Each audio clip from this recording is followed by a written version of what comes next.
Austin, where we are set for Big Monday, presented by Joseph A. Bank here at the Irwin Center. Two teams in desperate need of a resume-building win as Texas plays host to their in-state rival. Baylor comes to Austin to take on the Horns, and we are expecting the unexpected. Why? Well, it's the Big 12, and that's what we've had all season long. Chaos again on Saturday. 4 ranked teams in the league playing Saturday.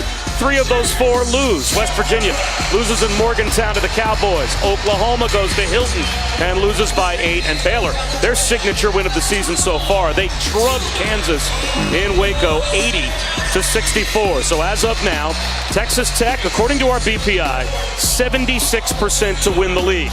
Kansas, 42% to keep their streak alive. West Virginia, 8% to win the league. And if one of those other teams on the list won the league, why not? It's the Big 12. Bob Wischusen and Fran Fraschilla. Gene Wojciechowski with us here tonight as well in Austin. When you talk about these two teams, though, they're not just thinking about the Big 12 championship. They're thinking about getting into the NCAA tournament and how important tonight is for both in that regard. They're not listed as such, but these are basically NCAA play-in games down the stretch in February, because we know 4 teams are likely in already, and the Big 12 will put 7 or 8 in. So one of these teams is going to get the 6th win of the conference race. More basketball ahead for them. And Gene, back-to-back losses for Texas, and I guess they felt that from their coach yesterday. Well, after the 16-point lethargic loss at TCU on Saturday, Shaka Smart decided he had seen enough and heard enough. I was at their practice yesterday, and it was supposed to be film study and a light practice. It turned out into something much more physical, bodies flying. You could hear the floor burns. Shaka Smart was sending a message to his team. He wants them to play hard all the time. We'll see if that practice message translates into tonight's game. And they had an intense shoot-around that we were at earlier today as well. Is that a message you think that was delivered? No question about it. When you get to mid-February and you're playing for your NCAA tournament life, everything gets ratcheted up, Bob. They've been doing this since August, and now it's payoff time.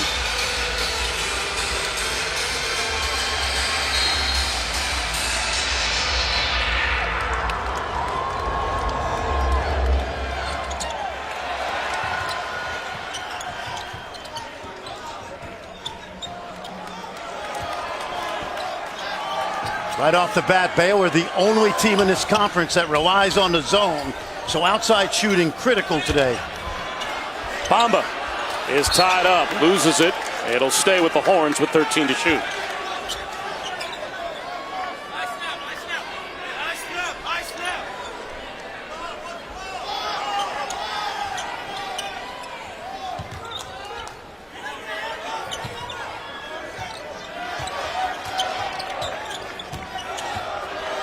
Kerwin Roach with 5 on the timer. Bamba has it snatched away.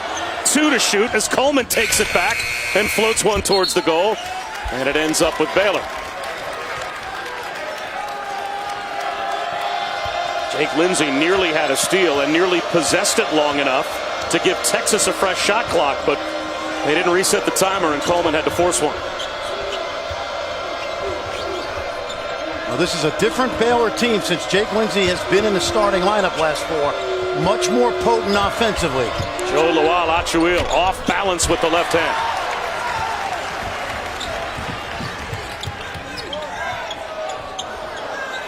Coleman straight away.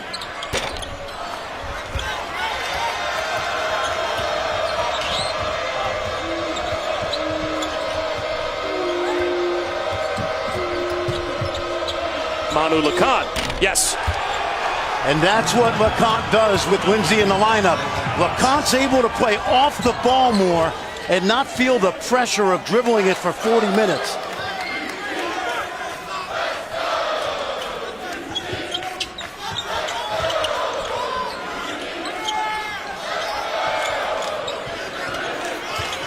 Bamba comes up short. Lawal-Achuil with the rebound.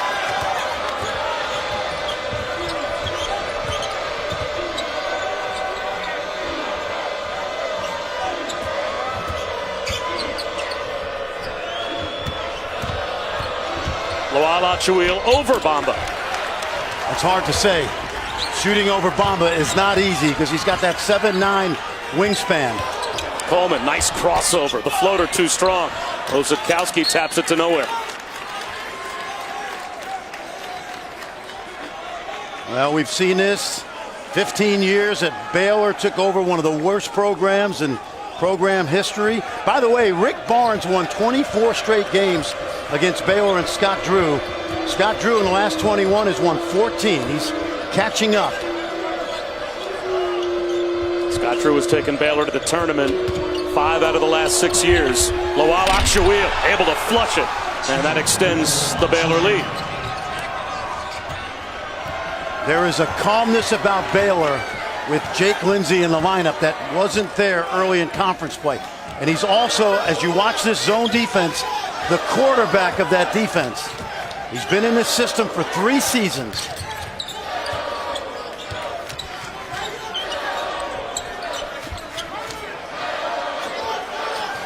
Roach left alone. Osakowski, strong offensive rebound. And the putback gets the Horns on the board. Well, and they need that from the Tulane transfer, who some feel maybe is starting to wear down in Big 12 play. Shaka Smart told us today they need him at a high level in order to win games. Clark has it knocked away. Good hands by Kerwin Roach.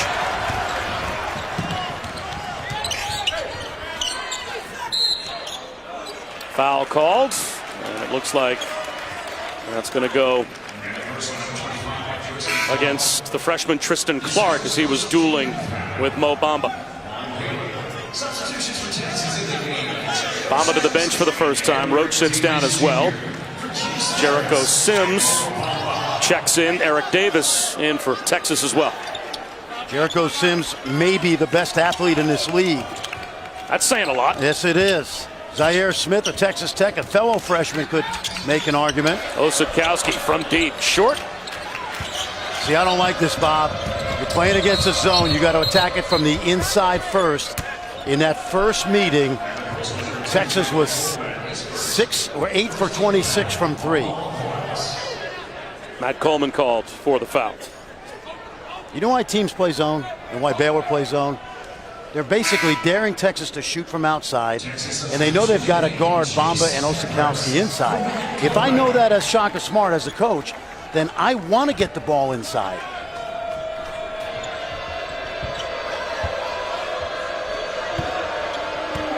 What is that fine line between wanting to get it inside and forcing it? You have to find ways to score at the rim and not rely on contested jump shots. Lawal Akshawil faces up a long way away from the goal, uses a spin move, and that's a brick.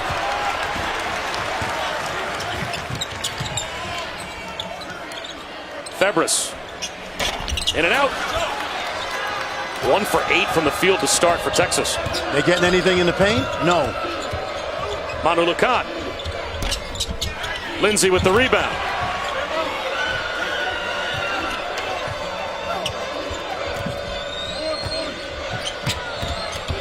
Clark leans in. That's too strong.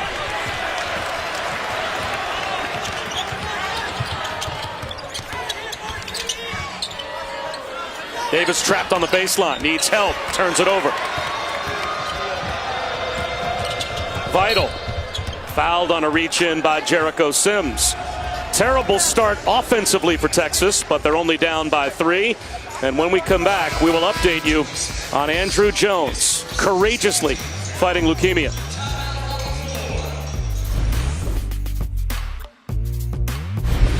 ESPN's exclusive presentation of college basketball is presented by Joseph A. Bank, the new tradition since 1905. And in part by the Quicksilver Card from Capital One. Earn unlimited 1.5% cash back every purchase, everywhere. I've always been impressed with your hustle and determination on the court, and I know you've got the same attributes and qualities that'll help you fight this. I just wanted to send you encouragement, peace, and a lot of prayers. We're thinking of you, praying for you, and we're with you all the way. I know you're a fighter. You're an unbelievable young man. We're going to beat this together. Andrew Jones, the sophomore guard from Irving, Texas, was diagnosed with leukemia in early January.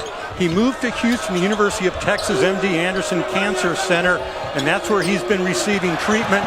I talked to his teammate and best friend, Eli Long, at the shoot-around today. Eli actually went to Houston and spent the night on a couch in his hospital room just to be with Andrew. He said his spirits are great. He thanks everybody for all the public support. He FaceTimed with his Longhorn teammates on Sunday, and he absolutely plans to play again, Fran. Well, and that's really important, Gene. Remember, the first thing is his health, but let's keep in mind, he was playing great basketball for Texas. Former McDonald's All-American. There you see Eli Mitru Long, and there's Andrew earlier this week. And he was averaging 13.5 points a game. He was their second leading scorer. Absolutely. When he had to obviously deal with his health first and foremost. No doubt. Remember how well they played at the PK 80? They beat Butler. They had Duke on the ropes. Well, Andrew, I'm sure you're watching right now and count our entire group amongst everyone else, sending every good thought and prayer your way for your recovery. One of the most memorable moments we had on Big Monday last year was the Red River game right here at the Irwin Center when, with a couple of seconds to go, who hit a rainbow game-winning shot in overtime but Andrew Jones. It was one of the best moments we had as a group last year. It was a fun game.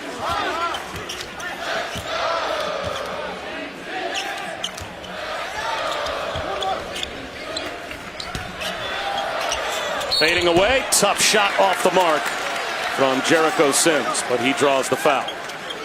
And Baylor joining in the support of Andrew Jones. Of course, his sister Alexis, a McDonald's All-American, and now in the WNBA, but these were the warm-up jerseys, the warm-up shirts that Baylor came out in support of Andrew Jones as well. Yeah, and this entire league, the Big 12, and of course all college basketball, is pulling for Andrew.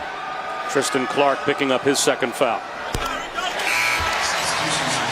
This is the young man we talked about earlier, Jericho Sims, out of Minneapolis. He was not heavily recruited.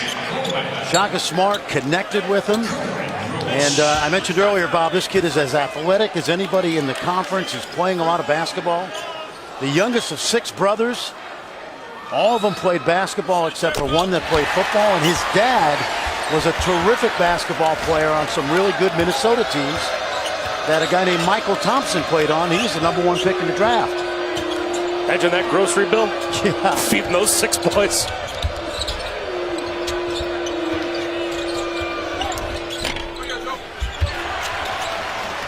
Obama with another rebound. Here comes Coleman.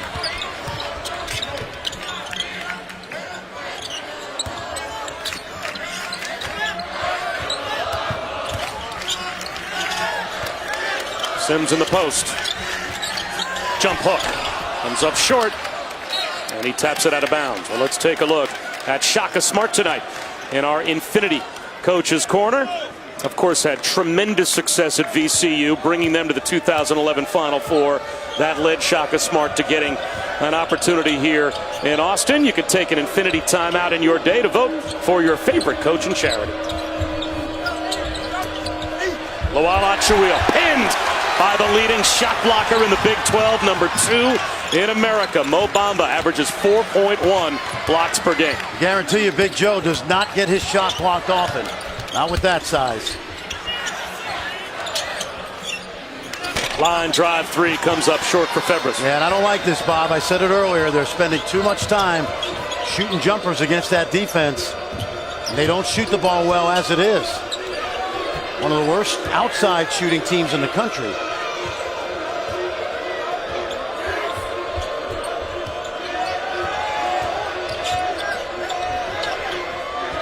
Nouni Amat. That barely draws iron. Offensive rebound, weak side, Loala Chuil. And he knocks it in. 5-point Baylor lead. That time he was able to get that ball over that 7'9" wingspan. They battled in the first meeting in early January, and it was pretty much a draw. Of course, Big Joe is a lot older. Mo 19. He'll turn 20 during the summer. Old school floater for Coleman won't go. The back tap to Febres.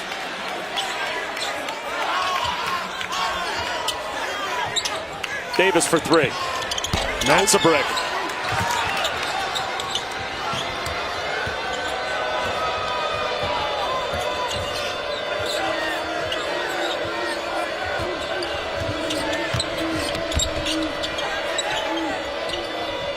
Lawal Achuil doesn't get the roll. And a foul called on TJ Maston. Joe Lawal Achuil, a very interesting family story that led him to Baylor as well. More with Gene when we come back.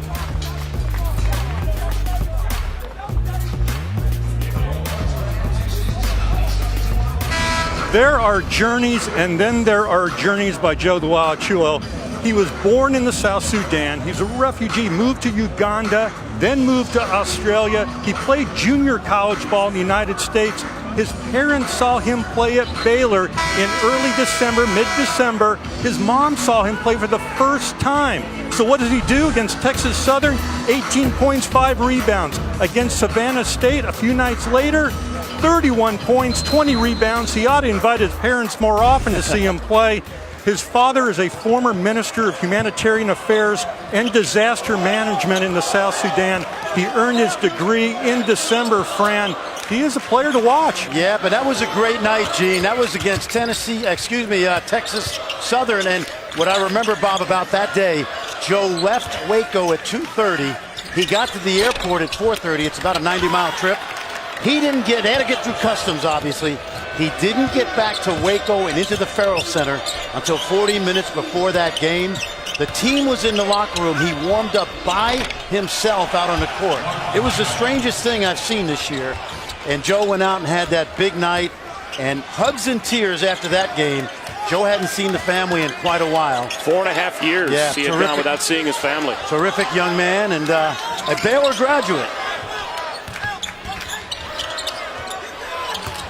Osikowski throws one to the corner. Coleman, yes.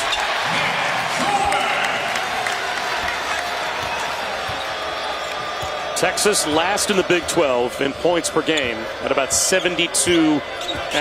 But they've been better, at least second half of the Big 12 schedule. And this Baylor team, over their last 5 games, averaging over 81 points a game. So real offensive struggles for these two squads as Lindsey is able to bank one off. He's the guy. That's the guy, Jake Lindsey. He's not only shored up that defense, but he has allowed his teammates to fit into better roles. They've got 3 starters that come off the bench now. They're starters in terms of the way they score. King McClure cruises in.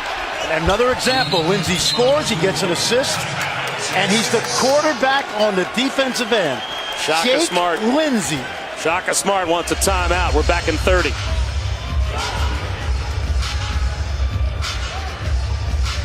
Start, and Jake Lindsey, the junior guard from Salt Lake City, has been in the middle of the action on both ends of the court. Really interesting story, Bob. This young man's dad played at Baylor, now the general manager of the Utah Jazz, but we talked to him today. He's got competition in his blood, and why not? Not just dad, who led Baylor to their first NCAA tournament in 48 years, but his granddad, F.A. Dry, was a coach at TCU. His uncle Mike was a great football player at TCU. It was so much fun talking to him today because he told us he turned down Harvard. He had a chance to wait on Stanford, and he wanted to be a Baylor Bear. Why? Because Scott Drew was the first coach to commit a scholarship to him, and he felt a real kinship with him, and he's a glue guy. Lawal Achuil lost it. Taken away by Coleman. Well, all the members of the Drew family, pretty good recruiters. Yes, they are. It's a fun family to play for, and that's some fun from the corner for Eric Davis. Only the 3rd made field goal so far for Texas, but it pulls them within 6. Well, Mo Bamba's been very quiet tonight, in part because Texas hasn't been able to get the ball inside to him, and they're relying on jump shots. Good hands by Roach.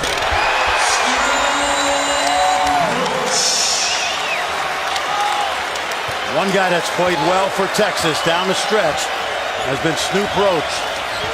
Become one of the best defensive players in the Big 12.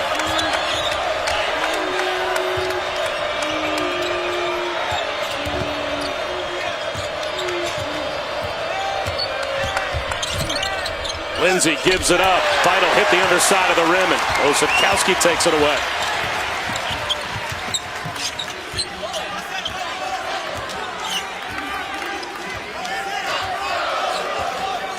Bears have switched up and gone man-to-man.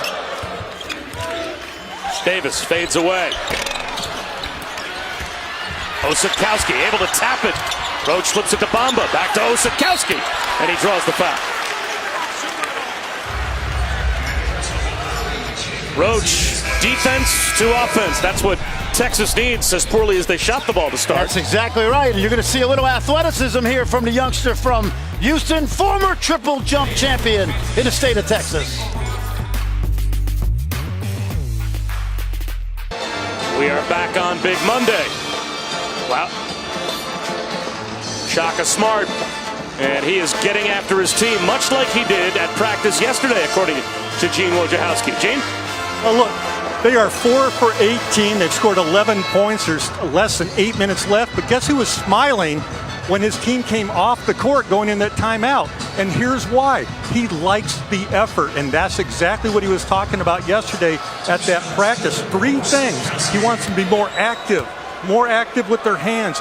He uses letters, GBT, grab the ball. He wants them to be aggressive, and he's not interested in home runs. He's interested in hitting singles, making the smart play. I don't know what you fellas think so far. Yes, only down by 4, as bad as they've played. That's a con job, Gene. I'm going to tell you. I've done that before. That's a con job. What you're telling your team is, guys, we're only down 3. We can't play any worse than we're playing. And you've got to sell them on the possibility. And I used to say that all the time. We can't be any worse and we're only down 3.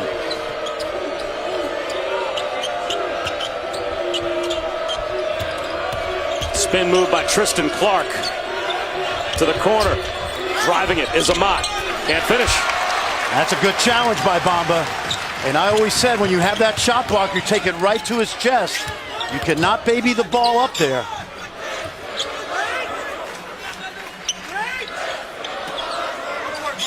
Mo Bamba. Freshman on freshman. Clark forces him to kick it back out. Bamba reposts. Leans in. Can't score it. Back out to Coleman. Mo Bamba's got to learn to play with more force inside. His center of gravity is too high. And he's not strong enough yet to hold his position. That works. But that's where he's at his best, when he's off a defender's body. When he can get on the baseline and be ready to catch those lobs or finish offensive rebound putbacks, that's where that 7'9" wingspan excels. Talk about a comfort level for a passer as well. Get it anywhere near the rim, and he has a chance to throw it down. LeConte on the drive. That's deflected by Roach. Vital forces one up. Bamba deflects it and takes it away, and then draws the foul. A reach-in called on Mark Vital. Let's watch Mo Bamba now operate right here. You see how now the defender Clark is nowhere near the body that he had on him when he was posting up Bamba. But Mo with that length, and you're exactly right, Bob. Throw that ball up there, he'll go and catch it. It almost looked like Kerwin Roach wasn't necessarily even looking at Bamba. He just knows if I throw this up anywhere in the vicinity of the rim, 7'9" wingspan, he'll go get it. If you've watched Marvin Bagley, DeAndre Ayton, and Mo Bamba this year, same situation. In open space near the rim, they can catch that lob. Easy basketball. Davis, a little too strong. Bamba with an offensive rebound. Putback rolls off. And then he knocked it out. If you love basketball, you'll love the Valentine's edition of the Crossover Wednesday night on ESPN and ESPN2. Just like last season, college announcers on the NBA, NBA guys back to college. Hubie and Jay Billis will have Virginia Tech Duke.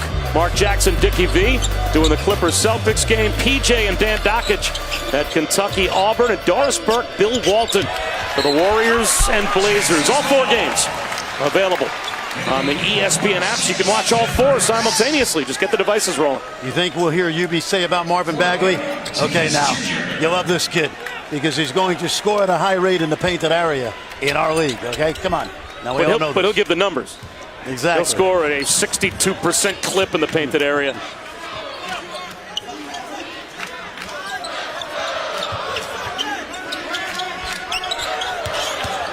Roach lobs it up. Hey, Yep. Bamba finishes again. When Roach drives, you got to make him shoot the basketball, and you have to stay on Mo Bamba's body. Make him hit tough shots, because that shot is a 90%. That's a given.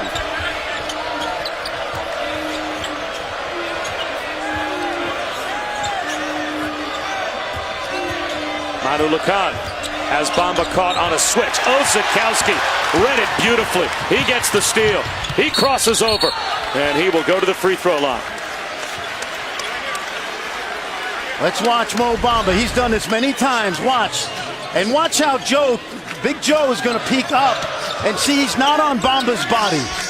When this drive occurs, you got to make Roach shoot it. And you can't. Look at that. That's 7'9" wingspan. That's above the box.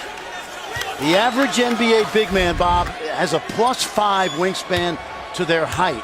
This guy's 6'11". He's got a 7'9" wingspan. By my math, that's +10. That's good. Pretty good. That is pretty good.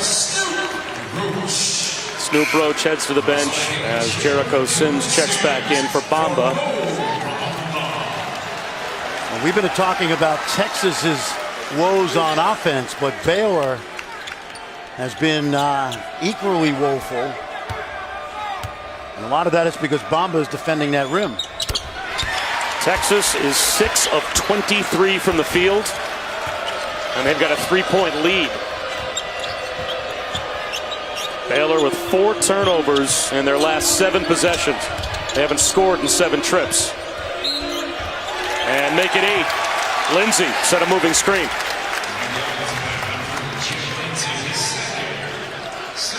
That's the second foul on Lindsey.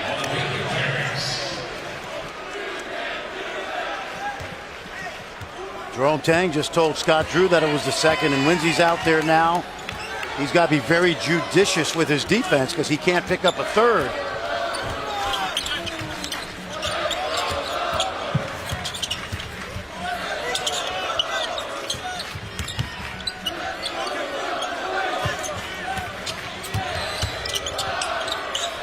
Four to shoot. Osakowski has to force one and lost it. Challenged by Lawal Achuil.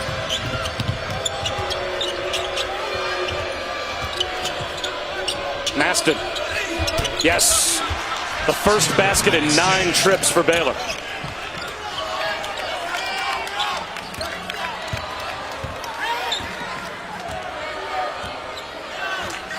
No Mo Bamba, so you can get out a little bit on those perimeter guys. But Jericho Sims can go up and get it.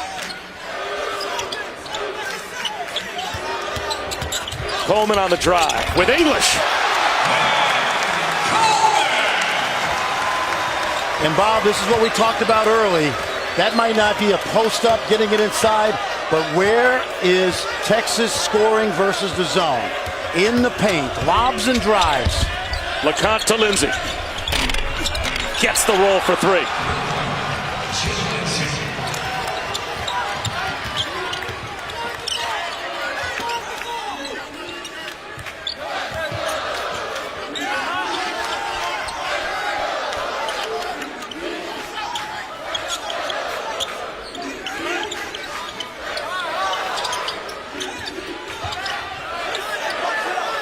Coleman, the shot clock winding down to Osakowski at the elbow. Sims taps it, but right to Manu Lacan. Lindsey's still out there with the 2 fouls because the clock hasn't stopped yet. Manu Lacan gives it up to Maston. Lawal Achuil out to Lacan. Buries a triple. Really good recognition right there. Offensive rebound, defense scrambled. Easy time to get an open 3.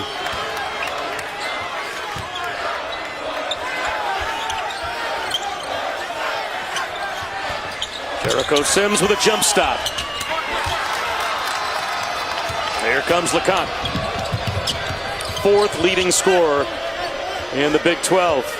And he's got 6 on a couple of threes here in the first half. He's so much better, Bob, with Lindsay out there with him. It's like having a co-pilot. So much pressure on Manu LeCompte this year to handle the ball for 40 minutes. And Lindsay is taking that pressure off of him. Maston leans in with the left hand. Oh, this is not abnormal. Remember, TJ Maston, this Baylor team was playing great. He was hurt at Xavier. They went on a little tailspin. But in the Big 12, he's as good a low post scorer as there is. 5-point lead for Baylor as they take it back against Texas. A crucial game for both of these teams. ESPN's exclusive presentation of college basketball is brought to you by Phillips 66, proud sponsor of Big 12 basketball.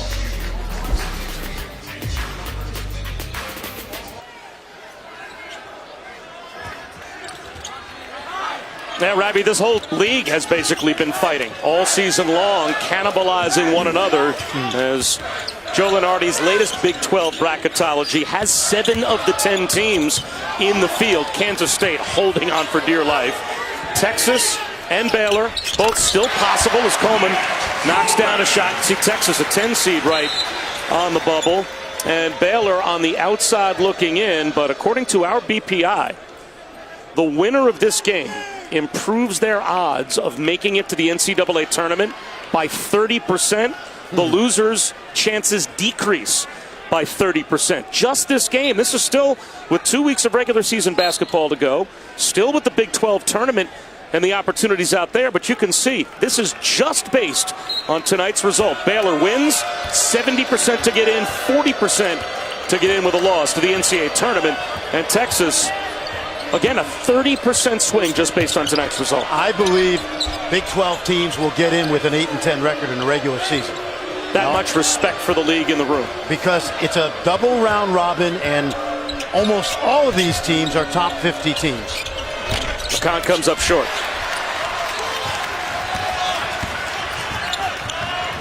I used to tell my team the postseason is just the extra credit question on the final exam. So if you get 7 wins, 8 wins, now you go to Kansas City and try to steal a couple. Some of us needed extra credit to pass. 10 seconds to go in the first half. Here's Davis. Gives it up to Bamba. 5 to get a shot off before the break. Out to Davis in the corner. Rainbow 3. Won't go. And it's a 2-point lead for Baylor at halftime. So Baylor in the first half shoots 42% from the field. They hold Texas to 29%, 8 for 28 for the Horns shooting in the first half, and yet they're only down by 2. Let's go to Gene. Scott, this isn't a game that they're going to put in the time. This isn't a game they're going to put in the time capsule for offensive basketball, but how do you feel about the way your team played? Well, I think both teams are playing extremely hard. It's a rivalry game. People are both missing shots, and I think that's because people are just trying real hard and defensively putting out a lot of effort. Everyone knows what's at stake this game. Message in the second half. One more time. What's the message to your team in the second half? Well, I think we've calmed down a little on the offense where we're working the ball more, and what we got to do is just make sure we get quality shots because we can't turn it over and put them in transition. They're too good. Thank you for the time. All right, Gene and Coach Drew, thanks very much. 2-point lead for Baylor at the break, 25-23. Stay tuned. We'll have the Alfa Romeo halftime report coming up after a quick timeout. On Big Monday, presented by Joseph A. Bank, just about set for the start of the second half here in Austin. And it was a low-scoring first half. It might be Big Monday. That basket looked awfully small to Baylor and Texas. 25-22, the lead for Baylor. The 2 worst shooting halves this season for Texas, both against Baylor. The second half performance in Waco, the first half tonight. What do they have to do to get back on track? Got to get Mo Bamba the ball and get him clean looks because he has struggled posting up. Now remember, watch his long center of gravity. He really doesn't hold his ground well, but let's take a look at tonight's winning mix brought to you by Chobani. Now, how do you get him the ball, get him away from the defender's body, and throw that baby up there? He can go up to the top of the square and catch it. And so Texas is going to have to get him a little bit more touches, throw it up to the rim. Gene Wojciechowski is with us as well, and he spoke with Shaka Smart. Fran, it's like you were standing right next to me when I was talking to Shaka. He basically said the same thing. He didn't say Mo by name, but he says, I want our bigs to be more aggressive in the paint, attack the hoop. They have to be more aggressive for us to start scoring points. That's Gene Wojciechowski with Fran Fraschilla. I'm Bob Wischusen, and we'll see if both of these teams can put on a better offensive performance in the second half. As a quick foul is tagged to Tristan Clark. They actually took 1 point away from Texas. It was 25-23 going to the locker room. It's 25-22 coming out of the locker room because a 3 that Matt Coleman was awarded turned into a 2 when the officials went to the monitor and saw a toe on the line. And now Tristan Clark, by the way, has 3 fouls. Just keep your eye on number 3, Lindsey. He's the quarterback of this defense. Bamba forces one, and Lawal Achuil walls him off. And it's out of bounds off Lawal Achuil. That's a good example right there of Mo Bamba, Bob. He just doesn't have any lower body strength right now. And so when he gets the ball near the paint, he's not able to power the ball to the rim. 23 NBA scouts here tonight to see him. Roach left alone. Can't connect. Texas is now 1 for 11 from 3. Lawal Achuil leans in. Blocked by Bamba. And a foul call. Looks like that's going to go against Roach. Take a look. Watch Lawal Achuil. He backs him down. Bamba holds his ground. You see what he did with his left hand? He blocks 90% of his shots with his left hand. When we watch Sagaba Kanate from West Virginia, which hand does he use? Both. Why all those blocked shots with the left hand? We know this. With Kanate, it's instinct. And so he uses that inside hand, right? The hand closest to the rim. I believe Bamba's been blocking shots with his left hand his whole career, and he's used to it. Texas staff said they don't work on it. A step back doesn't go, but Clark, an offensive rebound. That won't go. Lawal Achuil lost it. Texas ball.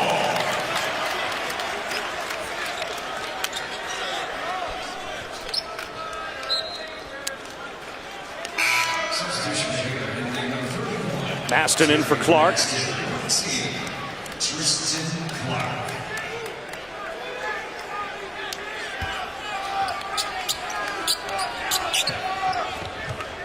The guy that's been invisible for Texas is Dylan Oxakowski, because in the middle of that zone, he's skilled enough to pass it and score.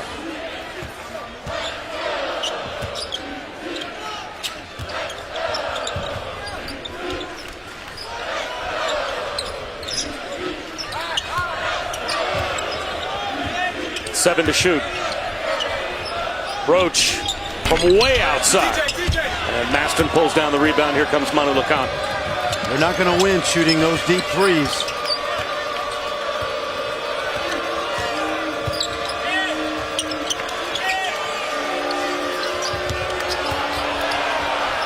Vital picks up his dribble, forces one up.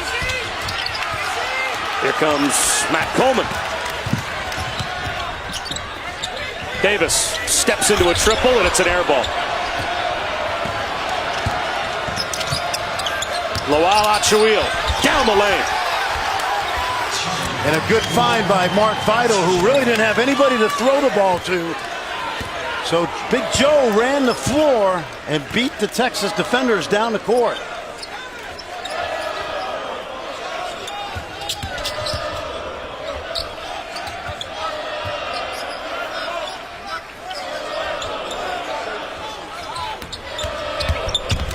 Coleman, reverse, no. Bamba, offensive rebound, and a reverse lay-in.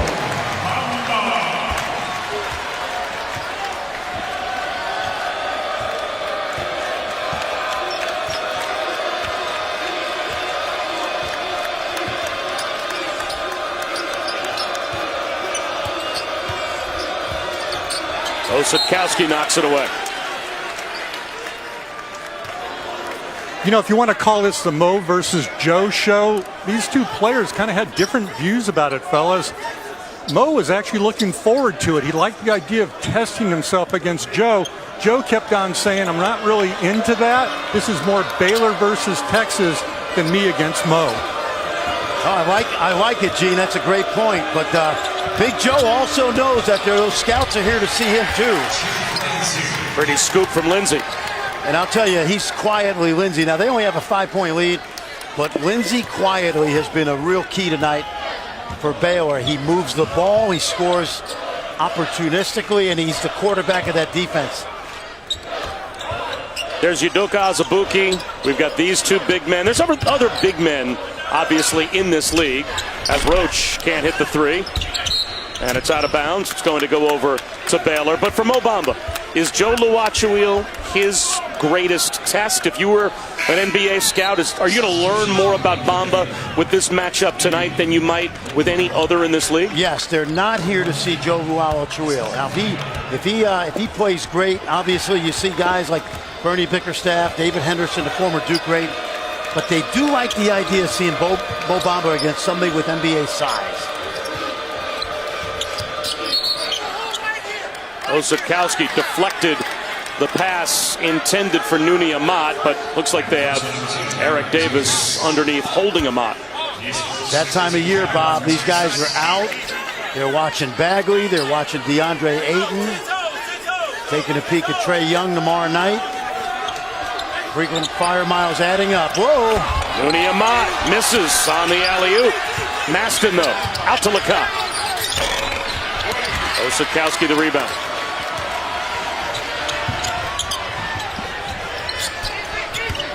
Roach will drive it. Lost his balance. Ends up under Manu LeCoq, and he will shoot free throws when we come back. A 5-point lead for Baylor over Texas as these players starting to get a little chippy and have to be separated by the officials here on Big Monday.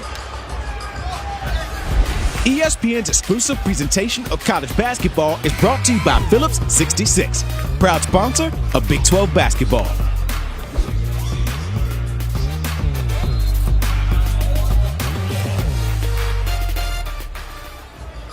Now, the Big 12 draft board has two players that are going to leap off the page at you. One, literally, is Mo Bamba. Exactly. And so what do you love about him? The length, the athleticism. To me, the floor, Nerlens Noel. Remember, former #1 pick?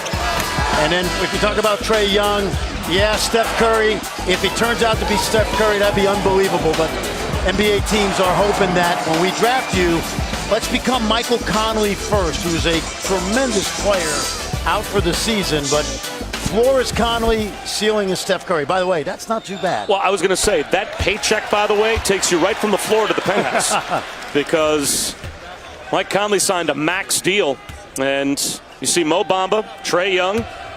You know I love right them. In the mix, at least in terms of the top 10 draft prospects we have on ESPN.com.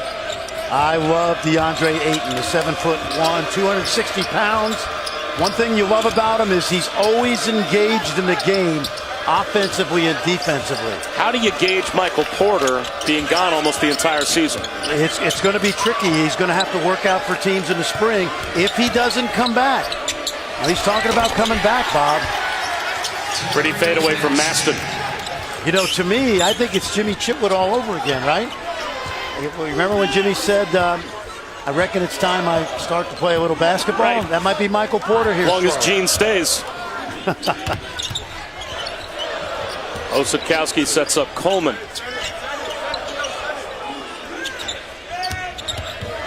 Roach, nice pass to Osakowski. Can't make it happen. Gets another try with the left hand. If I'm Shaka Smart, I'm going to play offense from the inside out. They've spent too much time shooting jump shots. And I think those two big guys can dominate this game if they can get the ball inside. Maston, yes. How automatic is he? DJ Maston's a senior. He's been up and down. He's been hurt. He gained weight early in the year, but as far as a low post scorer, very few better in this conference. Maybe Udoka Azubuike would be the only guy I think scores better in the low post. Down 30 pounds from last year. Tough floater to the left from Roach. Can I tell you what? He dropped 20 pounds from November to January. Nuni Amat. Travel. We're lucky enough back-to-back nights to see the two highest-rated prospects in the Big 12 because Super Tuesday presented by Boost Mobile, 2 top 25 matchups for you. We'll be there tomorrow night at 7 Eastern to see Trae Young take on Texas Tech, and then number 1 Virginia taking on Miami and Coral Gables, both games on ESPN and the ESPN apps. How about UVA loses at home to Virginia Tech, still for the first time since Ralph Sampson was in Charlottesville. They're at the top of the poll. You're going to get beat. Obviously, Villanova got beat last week by St. John's. UVA dropped one at home. Look at this. How about the ball fake? Yep. Maston schools Bamba and gets the lay-in. He's that guy at the Y that doesn't look like he can play. He just gets your buckets, and you get that run going where you stay on the court 7 or 8 games. Oh, man, TJ Maston. I was always the hanger-on teams like that. You were the 5th guy. You passed it to him. I didn't score a point, but then I made my foul shot. Pretty drive from Roach.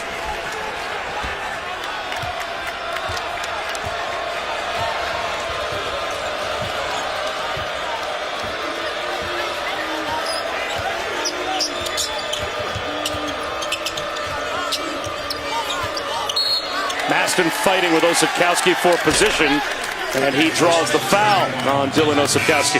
Watch a little trickery here right now.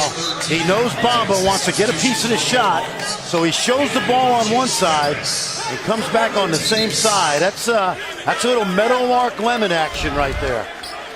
Only thing he didn't do is put the ball underneath his jersey.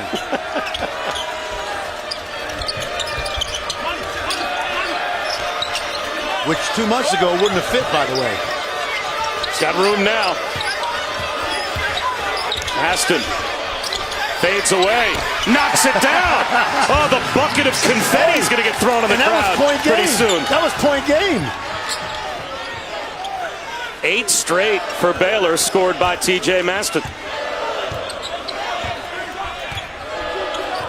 And he's coming off the bench, which gives Scott Drew that power we talked about. 30 points off the bench from Baylor's subs last 4 games. Good shot fake by Osipkowski.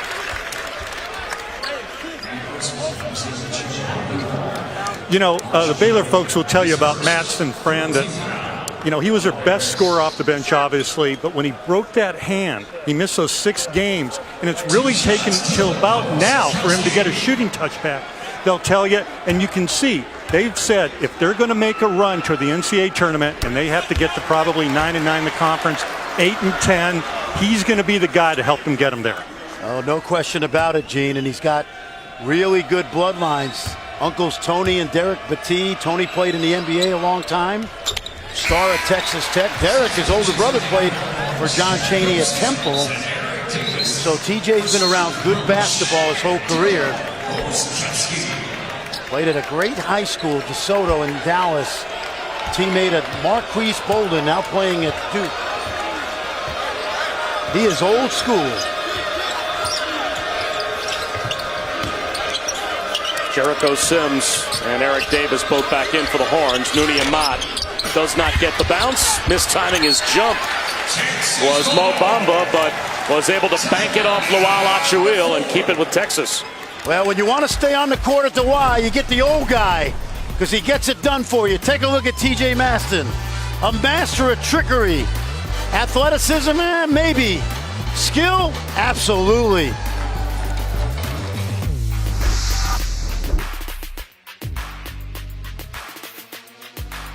Every game in the Big 12 is close. The average game in the Big 12 is decided by less than 10 points. It's the smallest average margin of victory of any of the big conferences in college basketball. You can see how many teams are still in the race, and the question is, can Kansas survive once again, win the league, and come up with the all-time record of 14 consecutive conference titles, breaking the John Wooden UCLA run? You know, I wouldn't bet against them, but it's sketchy right now. And they're going to play Texas Tech in Lubbock in 2 weeks.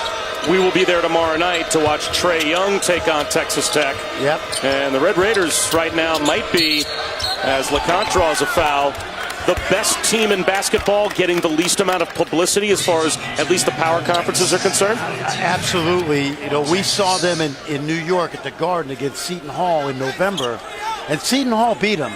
But watching that game, there was a spirit about that team that I love. And, of course, they're going to go up against a guy tomorrow night, Trae Young, whose father, Rayford Young, was a tremendous player at Texas Tech. In fact, Trae visited Texas Tech and obviously decided to go to Oklahoma. Sims gives it up. Wild reverse by Roach, won't go. Sims there to clean it up.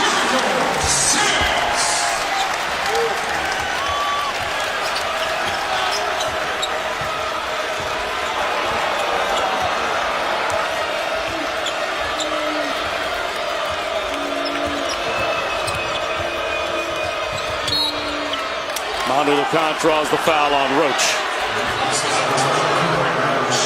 Shaka Smart's message in that huddle was pretty simple. Guard Baylor's bigs and get the ball to the hoop and try to get to the free throw line. Pretty simple, I guess, if you can do it. Yeah, and the interesting thing, Gene, is that this Baylor team right now is playing with 3 guys who do not start, yet this is their best offensive team. And part of that reason is TJ Maston inside.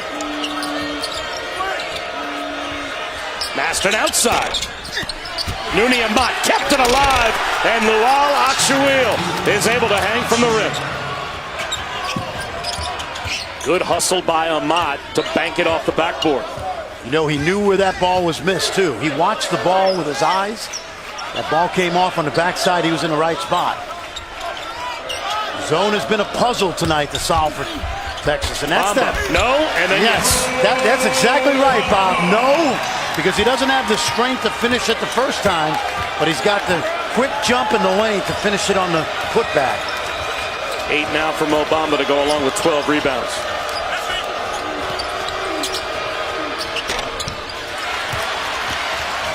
Roach wants to run. Attacks the rim. Did Sims touch it? Scott Drew thought it was basket interference. He thought that Jericho Sims touched the ball while it was on the rim. The officials say no. So give the bucket to Roach. What was once a 9-point Baylor lead, shaved down to 2 by the Longhorns.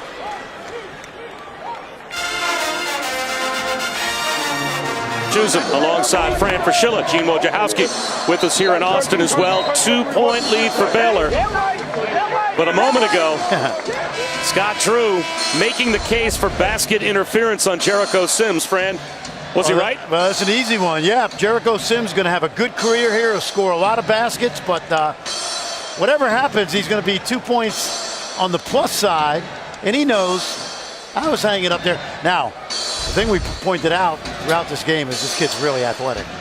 And you can see he's got spring ability, or whatever you call it, but he can jump. We had him ranked as number 65 on our ESPN 100. He was a 2,000-point scorer in high school, but you said not as heavily recruited as you might expect, as Lindsey drives it and draws the foul as Matt Coleman is hit for his 3rd. And watch the drive now. See, Coleman's never in front. Not much up top, not much below. Texas now out of fouls to give. That's their 6th. Baylor with only 3 fouls so far in the second half.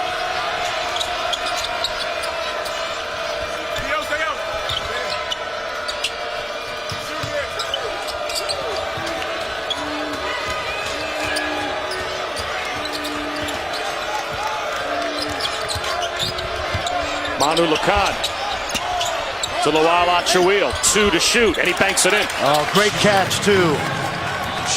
They opened up the drive for Manu. He got stuck inside, but really good hands by Big Joe, showing you some athleticism. I don't know if he'll get drafted, Bob, but he'll definitely be in the Las Vegas Summer League because of that size and some of that agility you just saw. Now, is that a foul on Dennis Lindsey? Jake? That is his 4th. And Scott Drew is livid, although he's going to leave him in the game. Lindsey just assumed he was going to be taken out.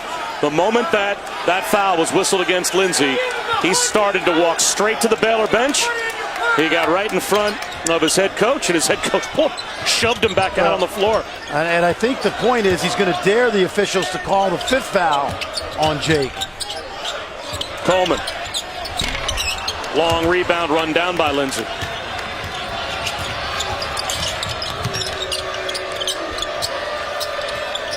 McCann with a pretty crossover. Lindsay on the baseline. 17 to shoot, stays with Baylor. We said this in the first half, and it's been true during the last 4 games. Jake Lindsay allows Manu LeConte to take a mental health break while he's on the court. What do I mean by that? Manu can still play offense, but he doesn't have to handle the ball as much and have to worry about running the team and scoring because Jake Lindsay takes that pressure off of him. I'm not comfortable with Mark Feidel with the ball. That's who I want it with. McCann blocked by Bamba. 4 to shoot, and it stays with Baylor.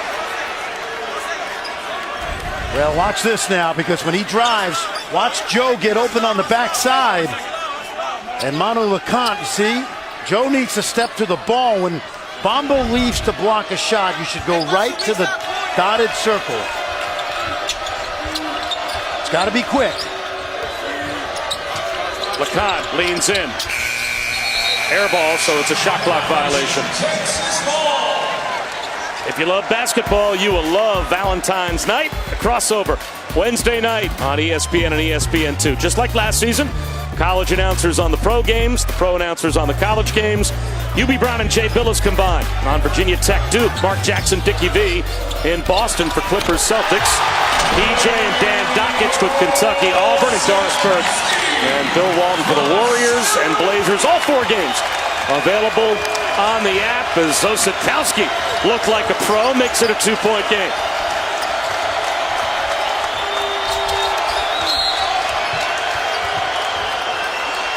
Foul on Coleman. That's his 4th.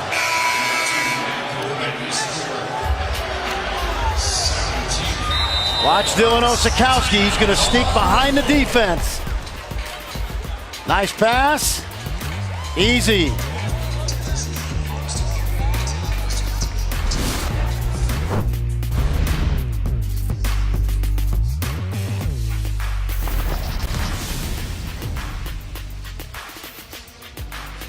And for Shilla, Gene Wojciechowski back here in Austin. And we will be in Kansas City for the Big 12 tournament. If the tournament started today, Baylor and Texas would be a matchup in the first round for the right to take on Texas Tech. And there are just no gimmies in this league. It's amazing. And there's no side you really want to pick because it's a baton death march throughout the bracket. And think about this, Bob. Kansas City, where the tournament is hosted now, the Power and Light District. To me, it's the best power conference tournament because you know where it's going to be, sold out every night. And as some of these other conferences move their tournaments around the country, that's great. But you know Kansas City is rocking and rolling every second week of March. It'll be rocking in Lubbock tomorrow night as Texas Tech is the team favored right now, obviously atop the standings to end the Kansas dynasty. Here's Mo Bamba, 10 to shoot, leans in, won't go. Can't score in traffic. It's got to be lobs or putbacks. And I'd like to see him run the floor harder as well. But we're also looking at a guy whose best basketball is 5+ years down the road. Like most of those kids in the lottery. King McClure can't hit the 3. Bodies crash to the floor. And it looks like we're going to get a call against Roach. You know, fellas, during that timeout, Jake Lindsay was actually sitting down with the starters, expecting to go back out again. Scott Drew looked at him, gave him the thumb. He got up. He was not happy. Maybe not so much with the decision, just with the 4 fouls.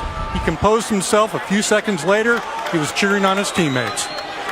Fran, what's the trickle-down effect of his absence? Well, it affects them, but I think what Scott Drew is playing the long game here.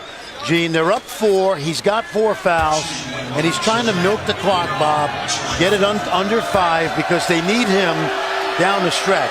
We talked to Jake Lindsey today, and I mentioned the competitive family he comes from, and he's got that look in his eyes, Bob. He's got a little crazy in it because he's such a great competitor. He's not happy being out right now. Coleman, short. Once again, see Joe beats him down the court. Mo Bamba's got to run harder. Vital is challenged by Mo Bamba. And Vital draws the foul. That's the second foul on Bamba. Well, Vital was able to challenge because Mo was not back in defensive position.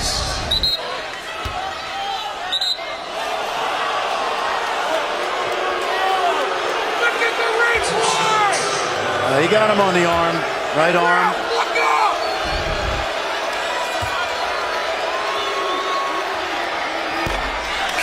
Yikes. That hit the backboard first for Vital. Only a 50% free throw shooter. You notice how he fouled him and didn't use the inside hand, and that means when you don't do that, your body is in the way of the driver. Baylor had not shot a free throw before these last 3 trips. They've now gotten to the line 3 trips in a row, and they lead by 5. Roach left alone.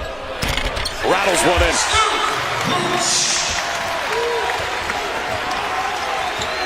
Texas is going to go zone now. Baylor sees zone every day. They ought to have a good attack.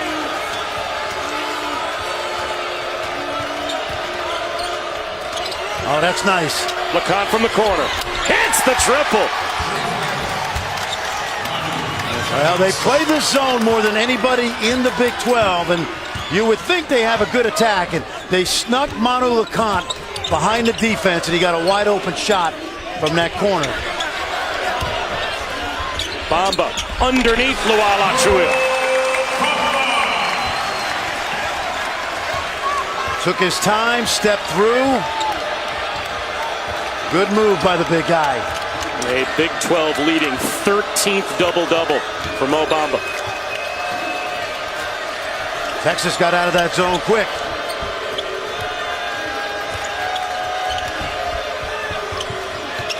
Same play, opposite side. This time LeConte was not able to get the 3 off. 3 to shoot. McClure will drive it. High off the glass for the King. And he knew the shot blocker was there, so he's got to put it over the square. Well done. Both bigs challenged, and a nice soft touch by King McClure.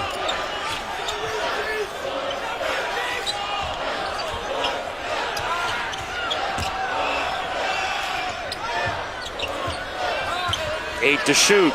Roach thought about an NBA 3. Davis chases it down. He has to force one.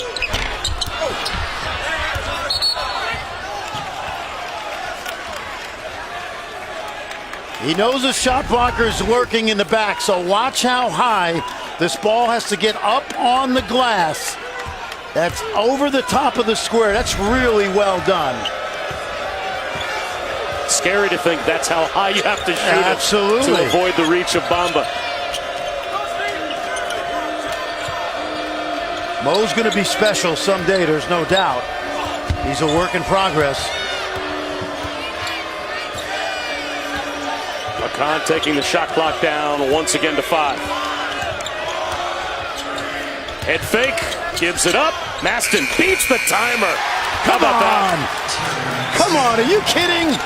He didn't even see the rim, Bob, but he had a shot clock in his head. That's a veteran. Timeout called by Shaka Smart. A little over 4 minutes to go. Baylor up by 8 in a low-scoring game. ESPN's exclusive presentation of college basketball is presented by Joseph A. Bank, the new tradition since 1905.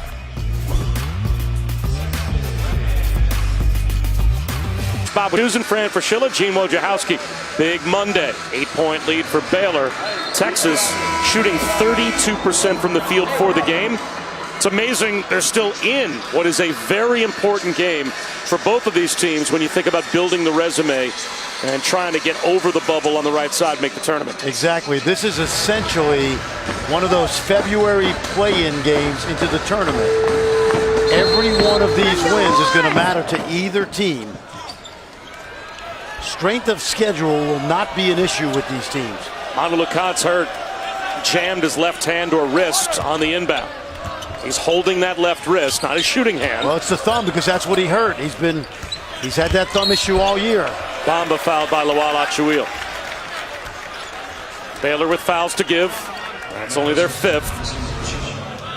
He's playing with a thumb that's been hurt. He just jammed it on the backside of Kerwin Roach. He's also playing with a sore shoulder. He injured last summer playing for the Belgian national team in the European Championships. Coleman lobs it to Bamba. See, you got to make him shoot the ball, Coleman, and you got to get to Bamba's body because that's an automatic 2.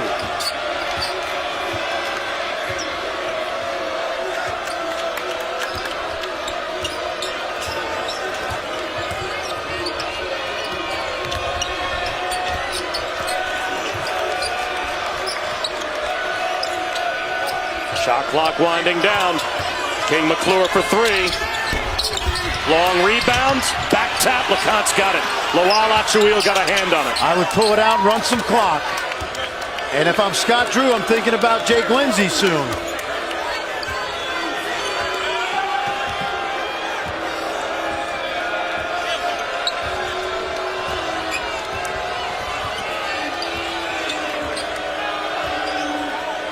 LeCont starts the offense with 7 to shoot. He's double teamed. Has to give it up or force one. Lost it. Kerwin Roach ahead to Davis. Lawal Achuil challenges him at the rim. What a foul call. And Davis will go to the line as Joe Lawal Achuil picks up his 3rd. Super Tuesday presented by Boost Mobile.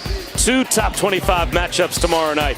At 7 Eastern from Lubbock, Trae Young and OU will take on number 7 Texas Tech.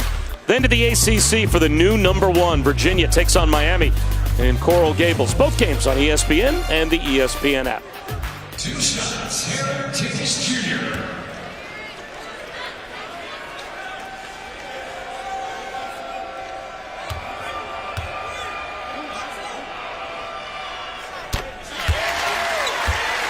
Four points now for Eric Davis. The last 10, he's averaged close to 12 a game, and still Jake Lindsey sits. And one of the things you saw in that last possession is the defender guarding Mark Vital, who's a terrific athlete and a great defender. He does not have to guard Vital on the 3-point line, and so he jammed the lane, and that's why LeCont couldn't get into the paint.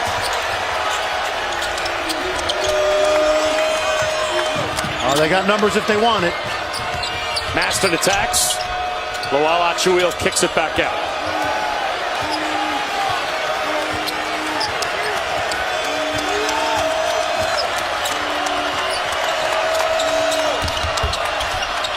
Maston blocked by Bamba. And then a shove. Maston's going to get a technical foul. I'm not sure what Mo Bamba said. He must have said something to draw that reaction from TJ Maston. But Maston lost his cool. TJ Maston has lost his cool in the past. And unless they catch Bamba saying something, that's just not a smart play. Easy block. And I don't think he said anything. He never opened his mouth. I guess just that lean in. Well, it's just mano a mano, and you just got to back off. No doubt. And Maston, that is a costly mistake.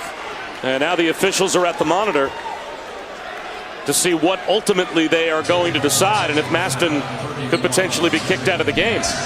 Lindsey up off the bench. He'll check back in. Well, it's going to be a dead ball contact technical foul because the ball was dead. And that's what John Higgins is signaling to us. Once the clock is stopped, it's not a flagrant 1 anymore, or 2. Dead ball contact technical foul. It's just a great block, and you know what? TJ Maston, he's had a great night. He doesn't need to do that. Everybody gets their shot blocked. 2 misses from the best free throw shooter, Eric Davis, on the worst free throw shooting team in the Big 12, that is Texas. Now, because it's a dead ball contact technical, Baylor loses possession of the basketball.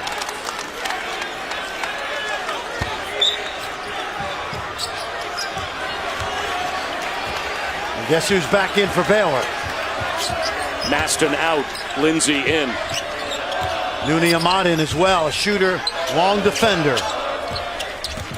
If you're Baylor right now, no threes. Give up a 2, but no threes.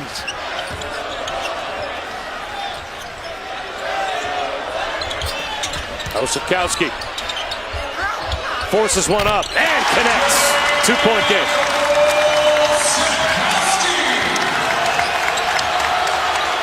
Little pressure by Texas. Nooney Ahmad fouled by Roach.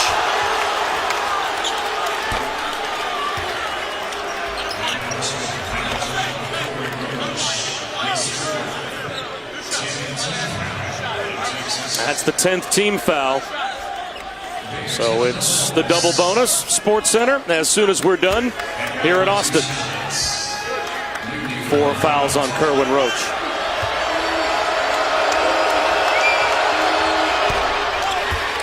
Nooney Ahmad, an 84% free throw shooter. 5 years ago, he was playing JV high school basketball as a junior. Division II route, JUCO, in the last 2 years, a good player for Scott Drew.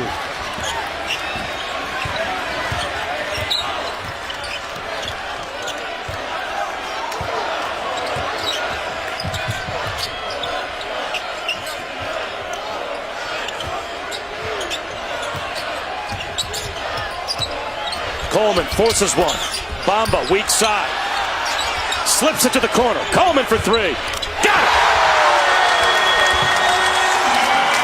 Full court pressure. Now back.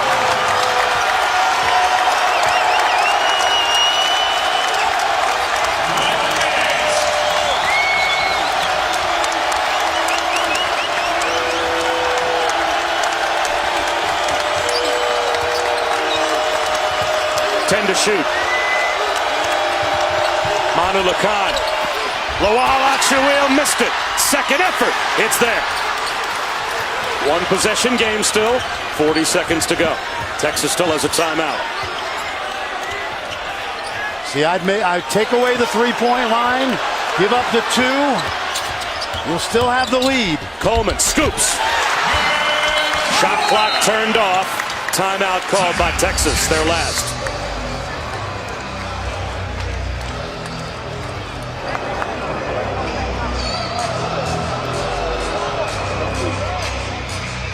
Both teams over the limit. Texas has 17 fouls, or rather 10 team fouls, so it is the double bonus the rest of the way for a Baylor team that is better at the free throw line than UT, but not by much. Not by much, but they have 2 guys that you're comfortable handing the ball with in Lindsey and Manu Lacan. They also have 2 timeouts left, which is critical because Texas is definitely pressuring right now. And if they don't get a steal right away, they will foul.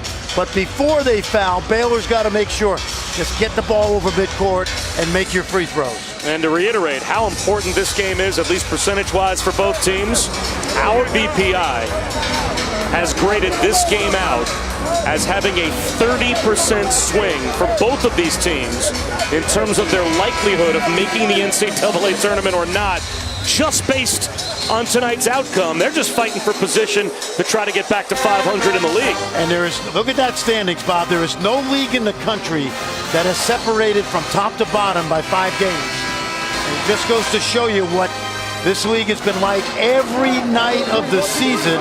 And tonight, one more time, no exception.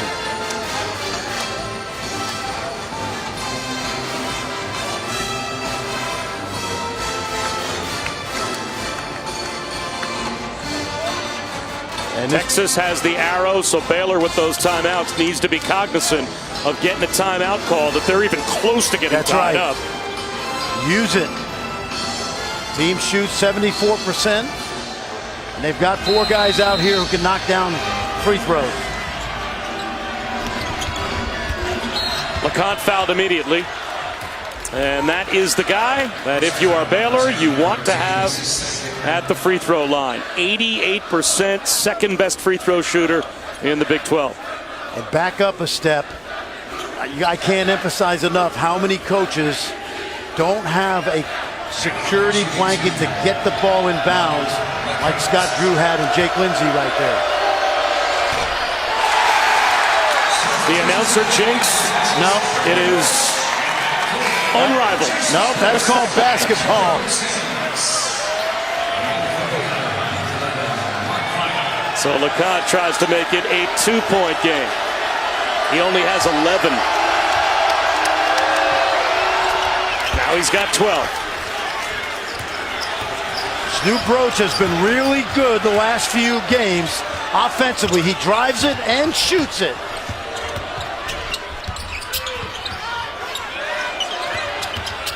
Coleman fouled. Manu LeConte, a foul on the floor. Baylor's over the limit. That's their 8th, so this will be a 1-and-1. Let's go back a few games. This young man at the line who at times has been so good this year, Matt Coleman, he was great against Oklahoma. He missed 3 free throws at Texas Tech. And he came back to the gym that night and he stayed with walk-on Joe Schwartz until 4:30 in the morning to get it right. And he got the first one right. Timeout called by Scott Drew.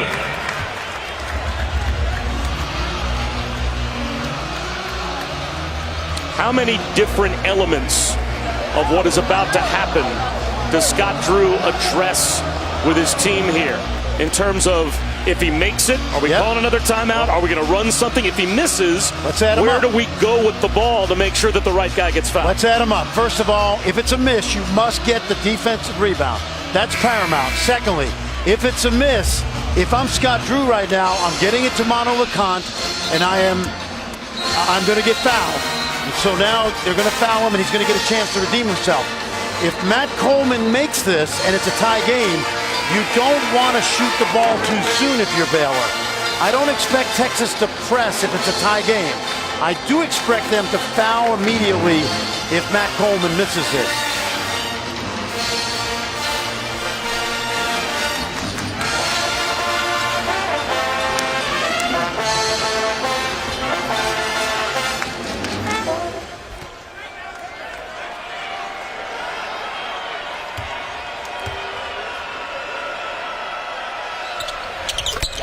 Ties the game.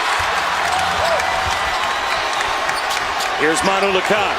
Will Baylor use their last timeout? He'll go at 5. There he goes. Nooney Amat for 3.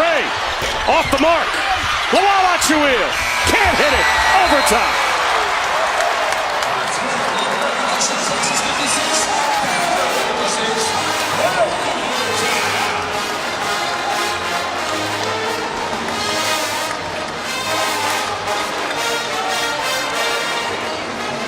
Bonus basketball will come back to Austin in 30 seconds. 5-hour energy. Deadlocked at 56. 5 minutes on the clock here in Austin.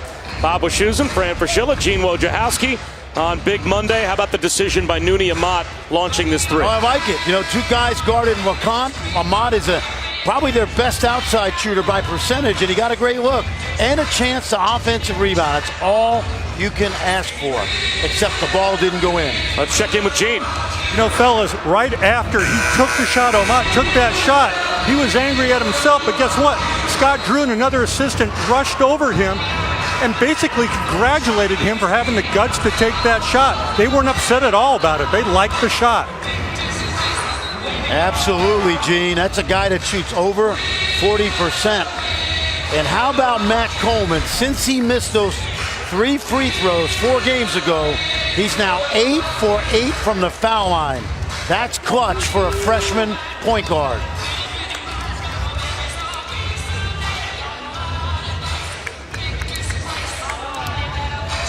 On Selection Sunday, the winner of this game could be in, and the loser could be out, and you could look back to this game as the reason why, depending on how the last couple of weeks of the season play out. That's how important the next 5 minutes is to both clubs.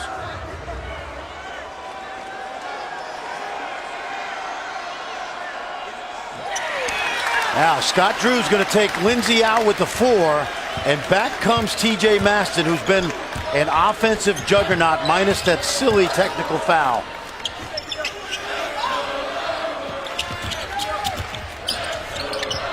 Bamba, rhythmic, but can't get it to go.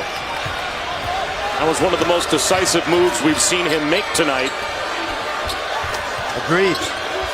Now, don't have the luxury of the second point guard, so it's got to be on Manu LeConte.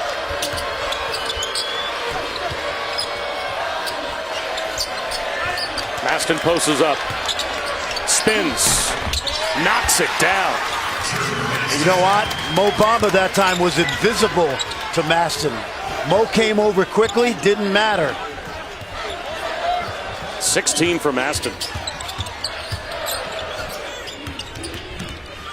I like the poise of Coleman. He's getting better each and every game. Roach, yes. That's a guy that's not only improved offensively, but he's become one of the best defenders in the league, and he's got his work cut out for him on LeConte. Snoop Roach.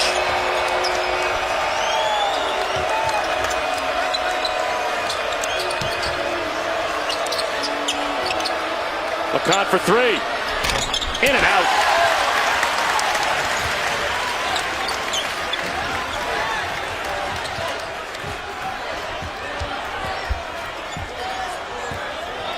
Baylor staying in that zone. Texas has had good success driving it. Roach comes up short. Offensive rebound, Bamba. Oh, I like that. He's been struggling tonight. What did he do? He kicked it out. New possession, new clock.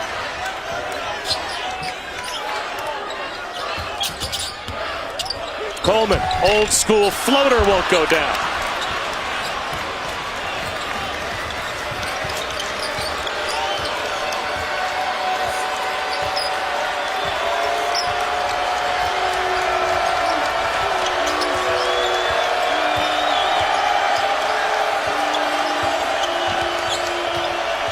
Maston left alone. He's got another. How about that? That's that 14-year NBA veteran kind of game. Been there, done that. 14 of his 18 in the second half. Osakowski scoops, and Maston's got the rebound. Loala Chuil a little slow to get up.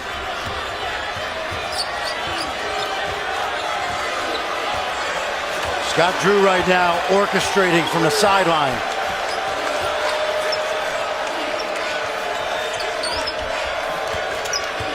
You have to play through Maston again, don't you? I think so. Just don't have. There you go. He's down to the post. Jump hook. Fades away. Fouled. He has been automatic offense every time he's touched the ball. And you know what you love on that move right there? He was given Osakowski the business with the jump hook, and this time he changes up like a good pitcher in baseball.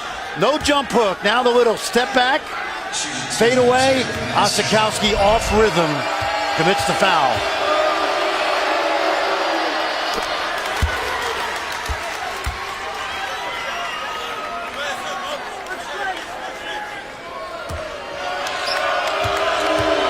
You can sense the crowd knows how important this game is tonight. With a win, Baylor or Texas, 70 or 80% to make it into the NCAA tournament.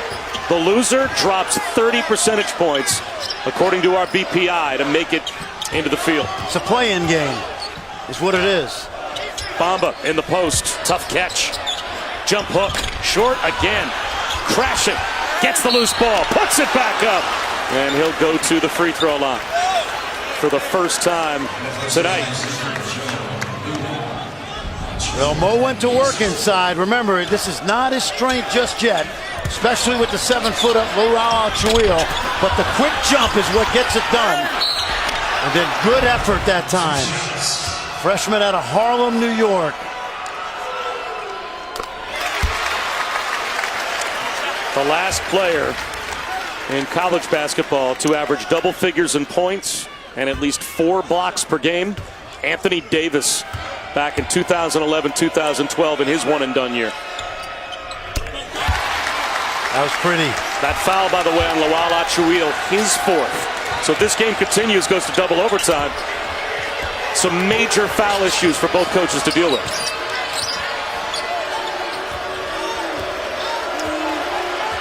Scott Drew's got 2 timeouts. Doesn't feel like he needs to use them yet. Aston over Bamba. Hit the side of the backboard. Run down. Vital. That's why Mark Vital is out there. Effort and hustle.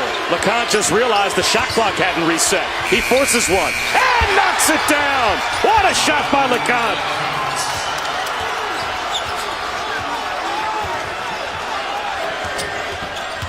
Coleman drives it. Fouled on the floor. Wow, this is, you know what? Point guards are just, they are judged by what they do at the end of a clock, Bob. And right there, Manu LeConte had a clock in his head.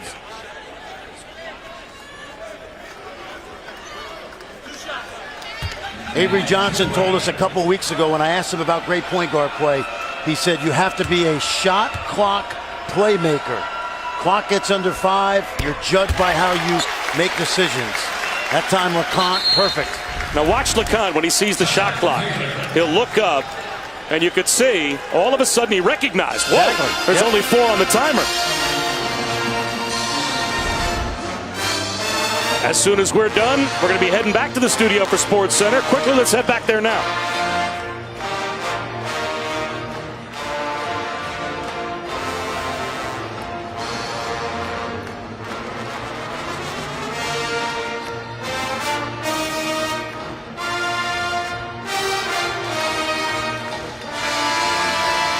All right, guys, get to John and Kenny in a moment. Bob Wischusen here with Fran Fraschilla and Gene Wojciechowski. Baylor with a 3-point lead, 38 seconds to go in overtime. Both teams have a timeout, and both teams over the double bonus limit. So nothing but 2 free throws the rest of the way. And different strategy here for Shaka Smart. With 38 on the clock, if they cut it to 2, he's got a couple of choices here. Keep the pressure on and then figure when to foul, or keep the pressure on, play half-court man, hope you get a stop, and then you have 8+ seconds to come up with it. I don't like that as much because Baylor is a good offensive rebounding team like we've seen here in the final minutes. Each team has 2 starters with 4 fouls. Chouil and Jake Lindsey for Baylor. Coleman and Roach for Texas. So again, if this game goes into another overtime, you could get some very important players fouling out.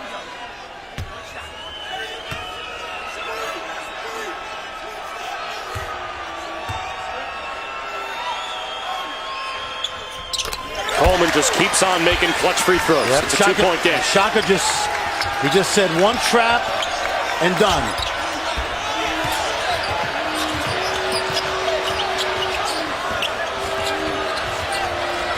And they're about a 7-second differential. The danger here is the offensive rebound or the basket, which makes it a 2-possession game. 7 to shoot. King McClure, 3 to shoot. He'll drive it, can't finish. That may have been going to Texas. It is a shot clock violation. Chase Febres tried to save a ball he may not have needed to save.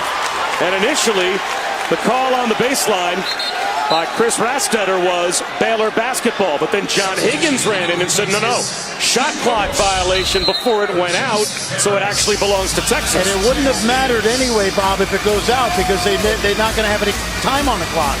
So even this ball, even though it goes out Texas, the violation's already been committed. the best that Baylor probably could have hoped for if they had the basketball and they even determined there was a second on the clock to throw one up to the rim. But the likelihood was Texas was going to get a stop. And now, where does Texas go? Down by 2, 7.5 seconds to play. Well, before we know where they go, we got to figure out whether Baylor stays man or zone. But what would you prepare for if you were Shaka Smart? I'm preparing for both, and here's why.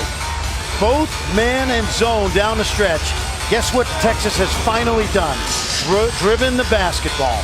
So regardless of the defense, you'll see Coleman or Snoop Roach drive it to the rim, and where Bamba becomes dangerous is the lob or the offensive rebound putback. Jake Lindsey back in. The way it's set up right now, it looks like a zone by Baylor.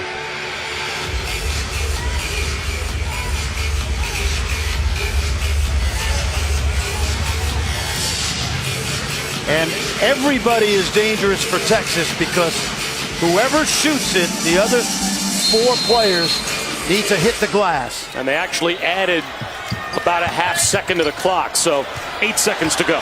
Here comes Roach. And he's fouled by LeConte. So without even having to drive it, Kerwin Roach will go to the line to try and tie the game. That's just an inexplicable foul there by a veteran in LeConte.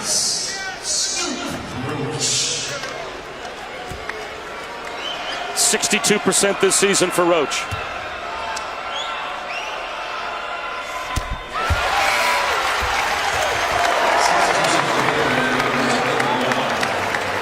Now, once again, offensive rebound or lack thereof for Baylor critical. Timeout.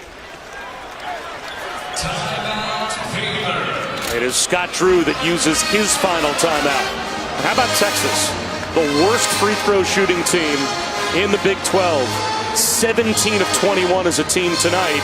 And clutch free throws from Matt Coleman, Bamba, Kerwin Roach. They've had several players step up and make big shots. That's why coaches have no hair or gray hair or losing their hair. Now, in this huddle, obviously Texas wants to make the free throw, and if they don't, they're going to foul immediately.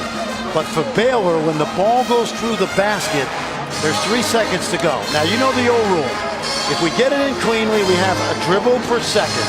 But what you can also do here is let the ball go through the net, do not touch it, set up a full court press play, try to throw it to midcourt, and now you have a chance with those 3 dribbles to go all the way to the rim. Most important for Baylor is getting the defensive rebound. How picky can Baylor be about who then gets it in their hands? And obviously you want, I'm sure, either Lindsey or LeConte to be the one to be driving up the floor with the basketball. Well, again, if Roach makes this, they should have a play here. And what you don't want to do, Bob, if you're Baylor, is pick the ball up too soon. Let it go, let the referee hand it in.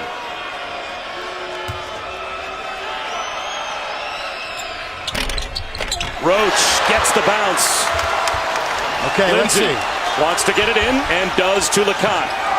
Manu LeConte for the win. Double overtime.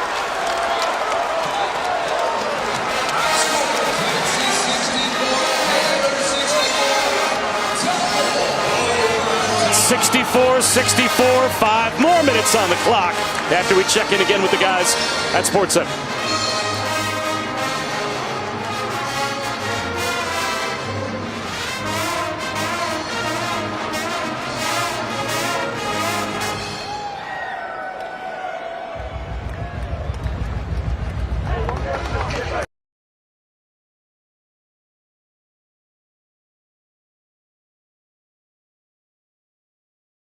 We've got double overtime brought to you by 5 Hour Energy. And you wonder, for Andrew Jones, how much he is enjoying his team's effort as he continues his recovery as we are tied at 64. A gutty effort from both teams heading to double overtime. That's right, and let's watch what Baylor did. Remember, young players don't realize how much time 3.2 is. 2 dribbles, 3 dribbles, 4 dribbles. He still gets a good look, and Bob can't argue with what they got considering they had to go 94 feet. And now that foul trouble we talked about that piled up for both teams. You're in double overtime now with Loala Chuil and Lindsay both with 4. And Kerwin Roach and Matt Coleman with 4 apiece for Texas as well. So both teams' depth could be tested, as you would expect, in a game that moves to double overtime. Exactly. Hey, fellas, just in the Baylor bench, Scott Drew just kept on telling his team, I think we're tougher. I think we're tougher. It's like they relish this moment and that they had talked about it before the game, that they were going to be in this kind of situation on an away court. They have been here before, 4 and 7 on the road or on neutral court so far this season, but 4 Big 12 losses away from home to ranked teams all in one-possession games. So they've been in this spot, Baylor has many times. They have not been able to finish. Well, and so has Texas, and these losses have creeped up, but they've all been against great teams. By the way, you know what Shaka Smart said in his huddle? I think we're tougher. And that's called coaching.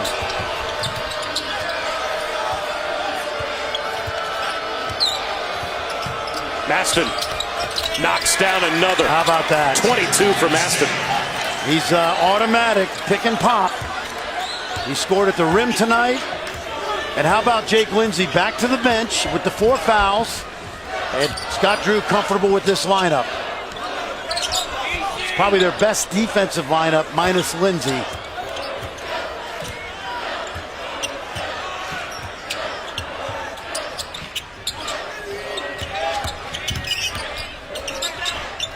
Davis with the shot clock winding down. Drives it. Challenged. That should be a shot clock violation. And it is.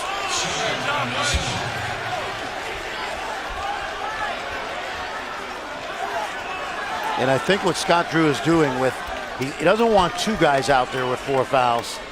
So he's only got 1. He's saving Lindsay. And you like what Vidal's done because he's been high energy tonight, especially on the offensive glass.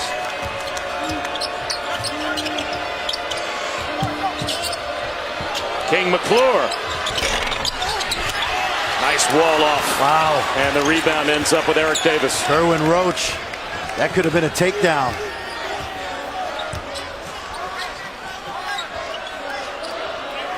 I said Roach, I meant Davis.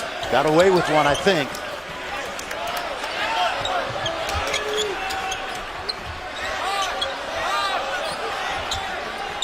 Osakowski in rhythm. The jump hook is there. That was sweet. A good delivery by the freshman Matt Coleman. You realize this is the 8-9 game right now in the Big 12 tournament if the tournament started today?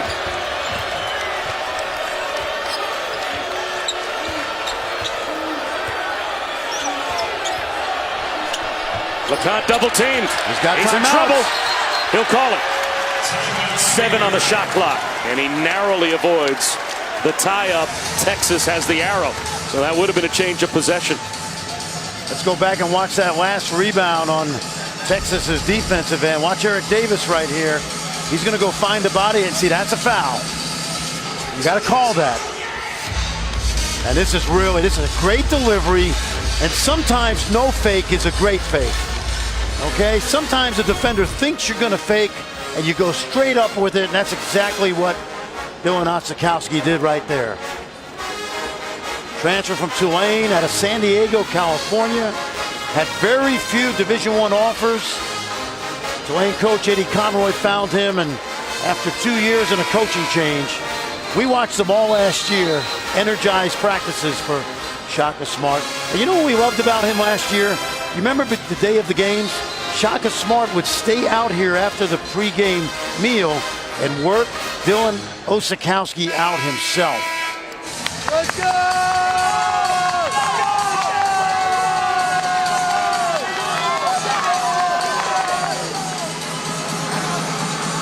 Hey, Fran, to that point, remember when we walked in here today, before this game even started, when we were at the shoot-around, who was Shaka working with?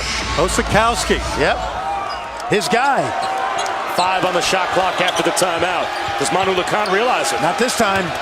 Now he hoists one and connects again as the buzzer goes off. Remember what I said? Great point guards have a shot clock in their head.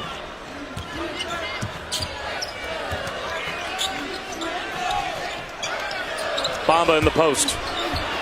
This time he gets it to go. Now that was sweet. Took his time.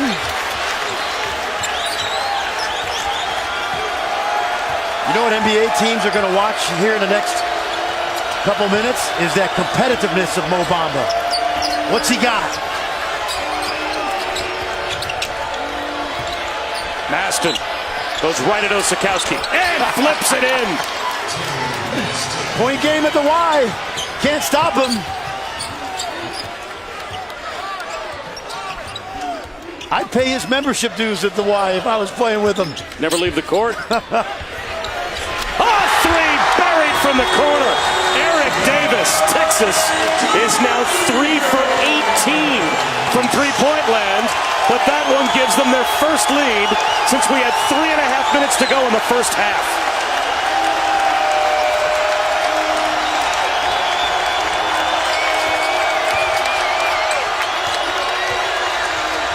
Maston answers again.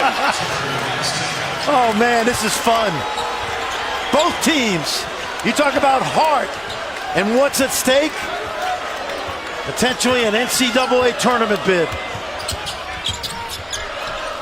And we're only in mid-February.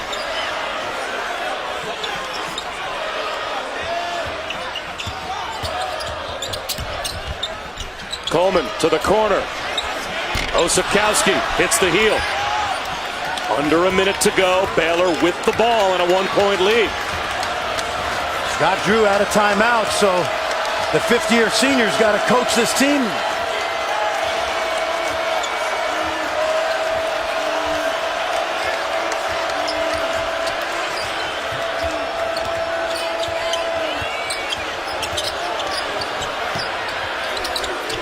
Four to shoot. Maston. Got to shoot it. Lual Achuil. Shot clock violation.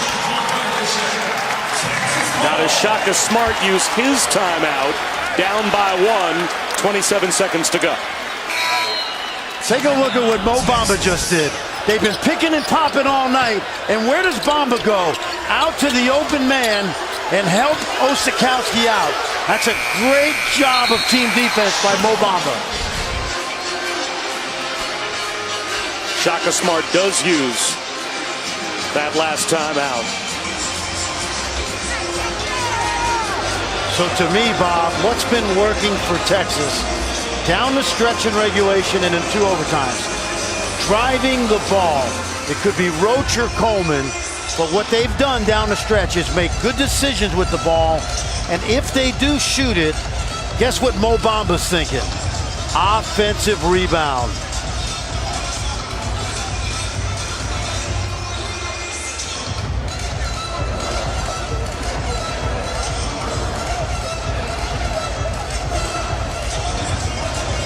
John Higgins over at the monitor, and it looks like they're going to add just a little bit of time as they reviewed the clock. So 28.7 seconds to go. Still has the shot clock turned off.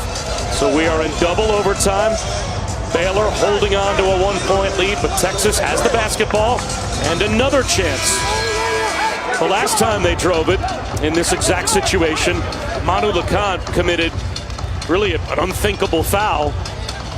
Is that something that Scott Drew just addressed in his huddle to make sure that doesn't happen again? Make him beat you over the top, challenge the shot, get on the defensive glass. But remember, we also saw Mo Bamba make a terrific post move a couple possessions ago. Roach, there's the drive, easily done to give Texas the lead. 20 seconds to go, both teams out of timeouts.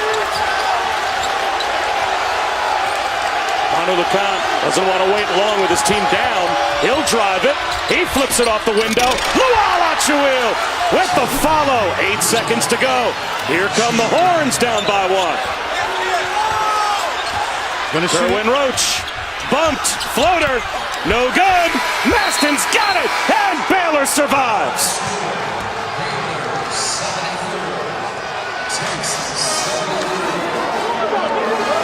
A double overtime win for the Baylor Bears. And how appropriate as the ball ends up for the final second of the game in the hands of TJ Maston.